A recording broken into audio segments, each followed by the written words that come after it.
Gabonaises, Gabonais, mes chers compatriotes, en ce jour solennel où j'ai l'honneur de m'adresser à vous, à l'occasion du Nouvel An, il me paraît important de commencer par rendre grâce à Dieu Tout-Puissant, car c'est par lui que le Gabon, notre chère patrie, existe et surmonte quotidiennement les obstacles de notre ère. Nous devons résolument nous inspirer des Saintes Écritures qui prônent l'amour, l'unité et la paix entre les filles et fils d'une même nation. Elles nous enseignent le pardon et le partage, nous révèlent les comportements vertueux qu'une nation doit observer pour vivre dans le bonheur et la prospérité. L'année 2023 qui s'achève a été une année charnière dans notre marche vers la félicité d'un Gabon nouveau. Les forces de défense et de sécurité ont unanimement décidé de ne pas cautionner la forfaiture électorale. Elles ont pris leurs responsabilités aux yeux du peuple gabonais et de la communauté internationale, de respecter le serment de protéger la nation contre la dictature et la corruption, en mettant fin à un régime à bout de souffle, et dont les pratiques nous auraient conduits inévitablement vers le chaos. Le coup de la libération a été salué par l'ensemble de la population. Par cette adhésion, elle a tenu à être en harmonie avec les paroles de notre hymne national, socle de notre vivre ensemble. Le Comité pour la transition et la restauration des institutions ouvre ainsi une période de transition politique dans notre pays. Parvenu à cette étape, je voudrais réitérer ma profonde gratitude au peuple gabonais pour son soutien enthousiaste au coup de la libération. C'est aussi l'occasion pour nous de faire une rétrospection afin d'apprécier sans complaisance les actions réalisées, d'apporter les rectificatifs qui s'imposent et surtout de nous projeter vers un futur pour relever les prochains défis de notre destin commun. En effet, en 4 mois d'exercice, nous avons engagé des réformes structurelles qui facilitent l'accès à l'éducation, à la formation et à la santé. Celles-ci réduiront l'évasion fiscale, la corruption, en favorisant l'équité sociale. J'ai pris la responsabilité de restituer le Fonds gabonais d'investissement stratégique au ministère de l'économie et mettre fin à la délivrance des visas d'opportunité par la présidence de la République, dans le but d'apporter plus de transparence au sommet de l'État. En 4 mois, la dette du Gabon a été payée et sa crédibilité auprès des bailleurs de fonds restaurée. En seulement 4 mois, nous avons remis le pays au travail et lancé les travaux de voirie dans les grandes villes. À ce jour, ce sont 421 km de routes qui ont été revêtues en bitume, en béton bitumineux et en pavé. En seulement 4 mois, nous avons mis à disposition 8 900 postes budgétaires au profit des enseignants, des personnels de santé, des professionnels des médias publics et des forces de défense et de sécurité. De même, nous avons levé le gel sur les recrutements, des avancements, des reclassements et relancé les concours d'entrée dans les grandes écoles. Nous avons opté pour la préférence nationale dans l'attribution des marchés publics inférieurs ou égales à 150 millions de francs CFA. En seulement 4 mois, nous avons considérablement réduit le train de vie de l'État.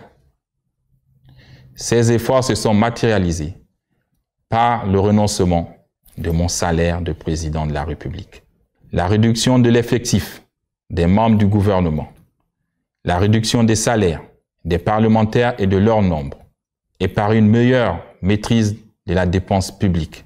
L'accent doit être mis sur le quotidien des Gabonais. Nous avons la responsabilité d'apporter plus de richesse dans ces familles gabonaises. Les Gabonais méritent une plus grande considération et aspire à un mieux-être. Et ma responsabilité en tant que président de la République est de veiller au bien-être des populations gabonaises.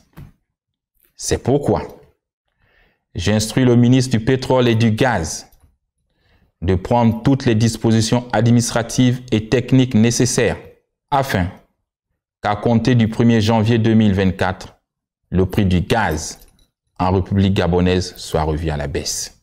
Gabonaises, Gabonais, mes chers compatriotes, notre nation doit être le reflet de la multitude d'ethnies, de tribus, de dialectes et de groupes ethno-linguistiques qui la composent. En parcourant nos différentes provinces, j'ai compris que notre histoire est profondément inscrite dans nos gènes. Notre nation est plus que la somme de ses différences. Et à partir de plusieurs, nous ne sommes que un. Notre combat fondamental est de consolider notre vivre ensemble. Et cela passe résolument par un changement de paradigme. Pensons Gabon d'abord. Pensons à la communauté et à ce qui nous rassemble, avant d'œuvrer pour nos intérêts individualistes. Gabonais et Gabonaises, mes chers compatriotes, nous ne pouvons pas tout faire dans les 100 premiers jours, ni dans les 1000 premiers, ni même pendant toute la durée de la transition, voire même pendant toute notre vie sur Terre. Mais nous pouvons commencer. Commençons par la restauration des institutions. Pour ce faire, deux choses sont essentielles. Le dialogue national, qui sera convoqué dans les prochains mois, et la nouvelle constitution, qui sera élaborée par la constituante et adoptée par voie référendaire. En prévision du dialogue national, et parce que l'avis et la participation de tous sont nécessaires, un appel à contribution citoyenne a été lancé. Je me réjouis du grand nombre des contributions reçues. Cela témoigne de la vitalité, de la réflexion des Gabonaises et des Gabonais. Ainsi, l'envie brûlante de tous de participer à la construction de l'édifice Gabon. Mon ambition est de faire du Gabon un pays modèle, dans tous les sens du terme et dans tous les domaines possibles. C'est pourquoi, en harmonie avec l'ordre des architectes gabonais, nous avons envisagé la construction de la ville éblouissante et fière, qui respectera les normes environnementales et sera digne des plus grandes capitales modernes. En attendant la matérialisation de ce projet, le gouvernement poursuivra le programme de construction de logements sociaux adaptés aux réalités des Gabonais et mènera à terme ceux inachevés. J'ai instruit le gouvernement de poursuivre l'extension et le développement du réseau routier national par la réhabilitation de l'existant et la construction de nouvelles routes. Dans la même lancée, pour ce qui est de la problématique de l'emploi, j'ai également ordonné d'inviter les entreprises de tous les secteurs à doubler leur production. Ainsi, elles pourront augmenter leur capacité à recruter. C'est l'occasion de souligner que le modèle économique d'une fonction publique, seule pourvoyeuse d'emploi, n'est plus adapté à nos États. Nos jeunes doivent cesser de rêver d'être fonctionnaires et privilégier l'entrepreneuriat. Sortons des idées reçues qui consistent à penser que les petits métiers avilissent l'homme.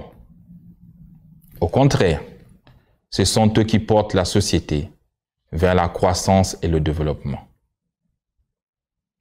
Afin de soutenir l'entrepreneuriat, le gouvernement devra me soumettre très rapidement les conditions de la création d'une banque nationale de développement pour l'entrepreneuriat des jeunes, capable d'accompagner les PME, PMI à travers les 9 provinces. Peuple gabonais,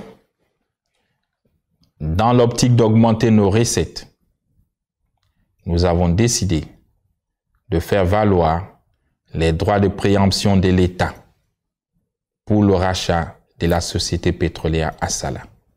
C'est un acte de grande portée nationale qui permettra à la République de marquer sa souveraineté dans le secteur pétrolier, poumon de notre économie. De même, j'ai instruit le chef du gouvernement de mener une réflexion sur les conditions d'application de la taxe sur la contribution foncière unique. Celle-ci permettra de financer le développement des collectivités locales. Et je voudrais particulièrement m'adresser à mes pères, mes mères, mes aînés, qui ont été admis à faire valoir leur droit à la retraite. Je suis témoin des difficultés auxquelles vous êtes confrontés au quotidien. Et je prends l'engagement de commencer à payer les rappels de vos pensions d'ici le mois de février 2024. L'envol que nous voulons pour notre pays nous commande la création d'une nouvelle compagnie aérienne nationale et d'un nouvel aéroport à Andem.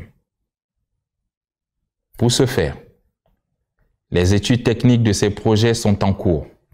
Par anticipation, le gouvernement mènera des travaux d'extension et de mise aux normes de toutes les pistes aéroportuaires de l'intérieur du pays.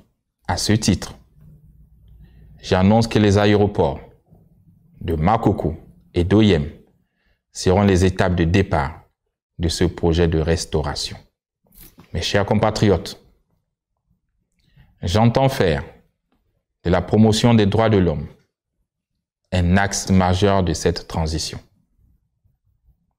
Je veux œuvrer à construire un Gabon sans distinction de race, de sexe, de nationalité, de langue ou de religion.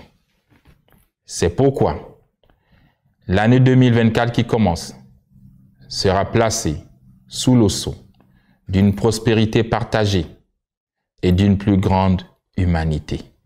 Aussi, j'envisage la libération de 1000 prisonniers sous les conditions prévues par la loi. Par ailleurs, la protection des biens et des personnes restera une de mes préoccupations majeures. J'attends des forces de défense et de sécurité qu'elles soient responsables au service du peuple et de la paix, comme elles l'ont été le 30 août dernier. Gabonaises, Gabonais, mes chers compatriotes, je voudrais vous adresser chaleureusement mes vœux de bonheur, de paix, de santé, de prospérité et de longévité. Puisse l'Éternel notre Dieu, le Très-Haut, le Maître des temps et des circonstances, dans sa grande et profonde bonté, continuer de veiller sur notre cher pays, le Gabon. Bonne et heureuse année 2024. Peuple gabonais, unis dans la concorde, c'est enfin notre essor vers la félicité. Honneur et fidélité à la patrie, je vous remercie.